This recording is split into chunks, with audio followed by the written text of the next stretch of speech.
So,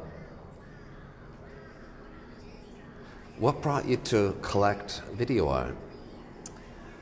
I mean, becoming a collector is quite a long process, and my family has nothing to do with art. I'm the first one.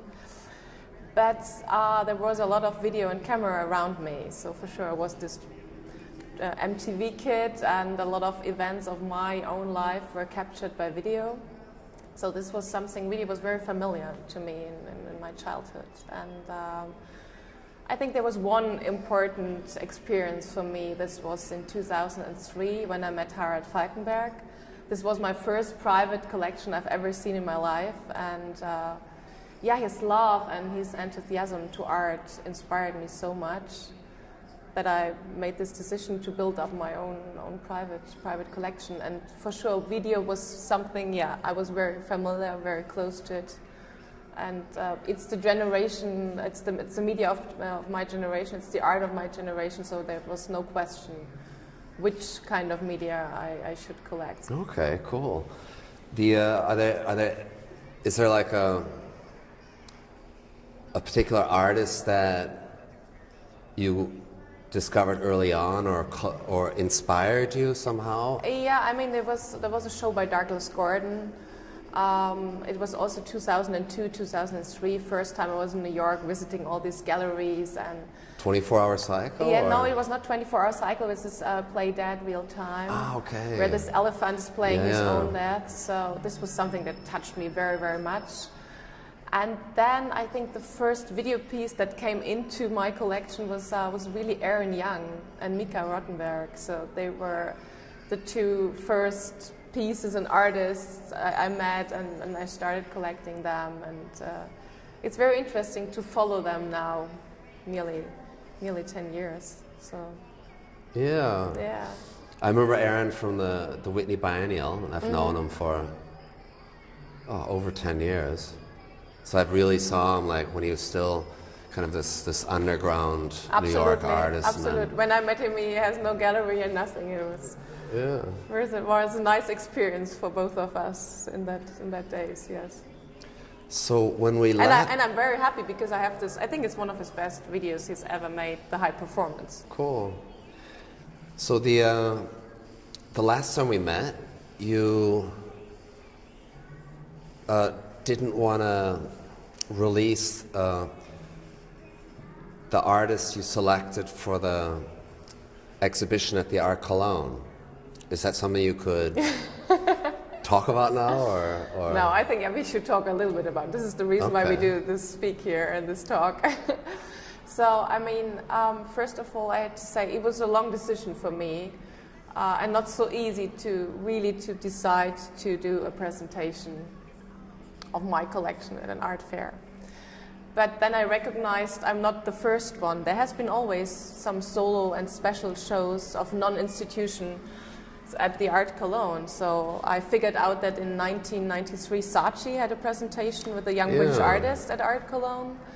And I think in 2004 there was a special project, New Museums, where the Lange Foundation did a little presentation to introduce themselves and the museum, and Tadado Andor as the architect. And so I'm not the first, and I'm not the first non-commercial, neutral person or collector showing some parts of the collection at the art fair. So so this was one reason. I thought you could do it also. So I'm not the first. The second important reason really is to say I'm following the Art Cologne more than 10 years, and I really love to see how it developed in the last years. And for sure, presenting parts of my collection is a commitment. It's a commitment to Rhineland, to Art Cologne, and as well to you, Daniel. I really have to say that. Oh, thanks. And then I love this idea to act in this busy commercial place as a neutral person. So what inspired me really is if you walk through the trading floors and you see all these booths, all the galleries today try to do little curated exhibitions. So days are gone that the gallerists are sitting in his booth having art pieces lying around on the floor and just hold them up or show them to visitors. All these booths are curated, really fine curated and well curated little shows. So I do the same, but for sure I won't sell anything. But I like this surrounding that is so different to what I've done before, because I'm used to show the collection either here in the museum or at another institution, but I've never done it in this commercial background. So yeah, we will see. It's an experience for me, and it's an experimental experience for me. We will see. For me too. I mean, it's not the first time we've presented highlights from a collection.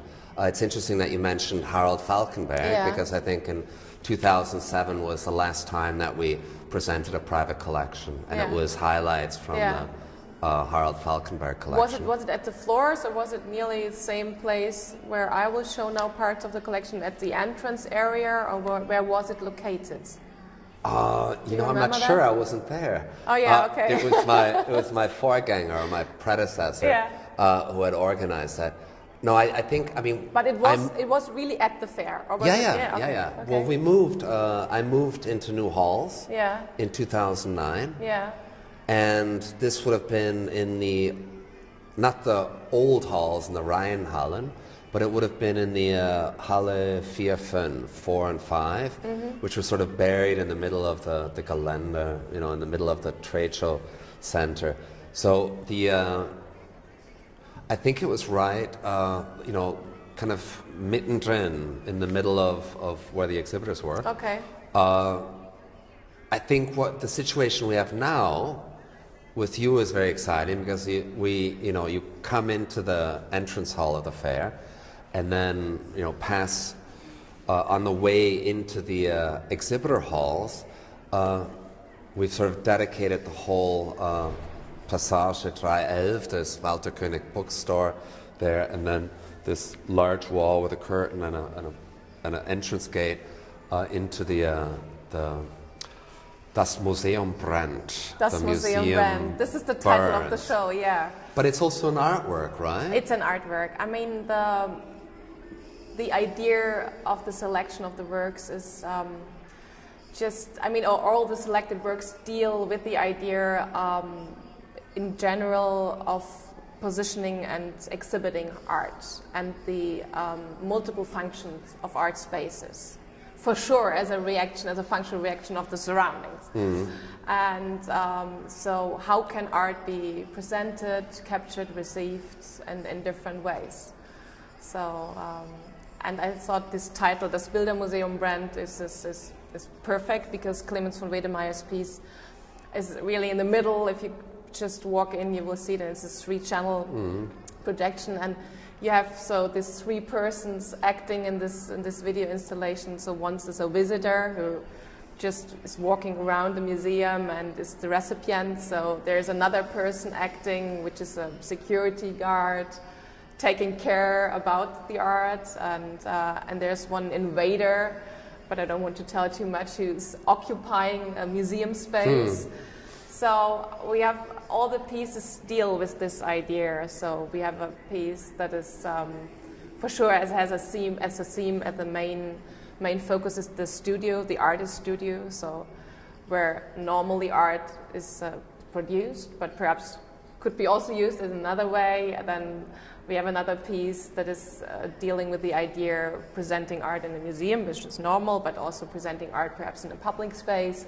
So all these multifunctional things and of art spaces, and how art can be presented and captured. I think this is a quite interesting idea to show. Super. So this was the main idea behind the show. Who are the other artists? So there's Clemens von Wedemeyer. There's Clemens von Wedemeyer. There's Klara Lidén in it, for sure. I mean, but I won't tell you everything, because we have to have a little surprise, and I want the people to be curious and really to jump into. But Mark Leckey and Bruce Nauman are as well in the show, and perhaps a little bit more. But there's something. I can't tell you everything now. Wow, super. But Well, I think. And Elizabeth Price is in the show. Oh, cool. Quite interesting.